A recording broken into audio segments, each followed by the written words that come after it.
भक्ति के ऐसे बहुत से किस्से प्रसिद्ध हैं जिन्हें सुनकर भले ही आपको लगे कि अरे ऐसे कैसे संभव है, लेकिन अगर आप उनके पीछे की संवेदनाओं और संदेश को समझ पाएं तो चित्त राम नाम हो जाएगा।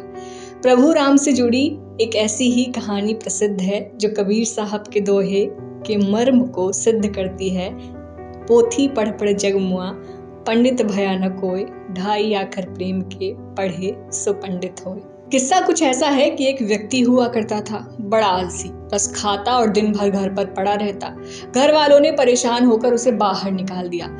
इधर उधर भटकते भटकते वो पहुंचा एक मंदिर में। देखा कि बस पूजा करनी है, खाना खाना है और आराम करना है। उसे ये बड़ा जचा, सो मंदिर के पुजारी से उसने दरख्वास्त की। पुजारी मान गए। जीवन आराम से प्रमाद में कटने लगा। फिर एकादशी आई, सबका उपवास था, सो भोजन नहीं बना। अब ये व्यक्ति परेशान। इसने पुजारी से बोला, मैं भूखा बिल्कुल नहीं रह सकता। पुजारी ने कहा, खाना खुद बनाओ, नदी के पार जाओ और खाने से पहले श्री राम को भोग जरूर लगाना। भूखा क्या ना करता।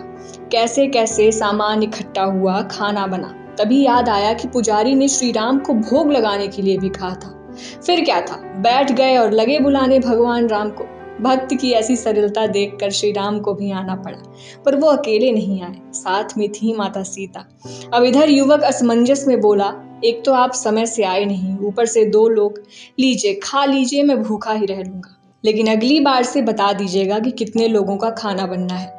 भगवान एकदम ओत-प्रोत हो गए, भोजन किया, चले गए।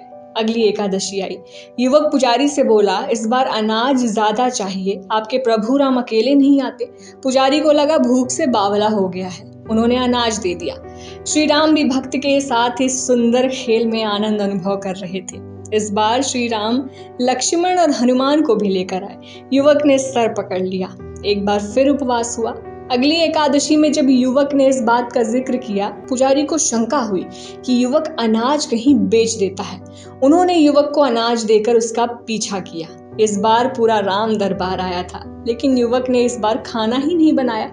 जब सब प्रकट हुए तब उसने बोला, आइए, लेकिन मैंने भोजन नहीं बनाया है। इस पर श्री राम ने पूछा, क्यों? तो भक्त ने बोला, आपका भरोसा ही नहीं, इस बार खुद बनाइए और खाइए। फिर क्या, भगवान भक्त की सरलता पर पूरे न्योछावर हुए। लक्ष्मण लकड़ी लाए, माता सीता ने रसोई जलाई और सब ने मिलकर खाना बनाया। इधर पुजारी ने देखा कि खाना तो बन ही नहीं रहा। तब उन्होंने युवक से पूछा। युवक ने कहा, देखिए कितनी भीड़ लेकर आए हैं ये। पुजारी बोले, मुझे तो कोई दिख ही नहीं रहा। युवक माथा पकड़कर बैठ गया। एक तो भूख, ऊपर से पुजारी को कोई दिख नहीं रहा। उसने श्री राम से कहा कि आप पुजारी को दिखते क्यों नहीं? श्री राम बोले, मुझे देखने के लिए तुम्हारे जैसा सरल हृदय इनके पास है ही नहीं। ये बात युवक ने पुजारी को बताई। पुजारी रोने लगे, बोले, मैंने सच में ही सब कुछ कमाया, लेकिन तुम्हारे जैसा सरल हृदय नहीं ला पाया। रसोई बनी और राम दरबार ने भोग लगाया, और इस तरह भक्त के प्रेम में श्री राम ने रसोई बनाई।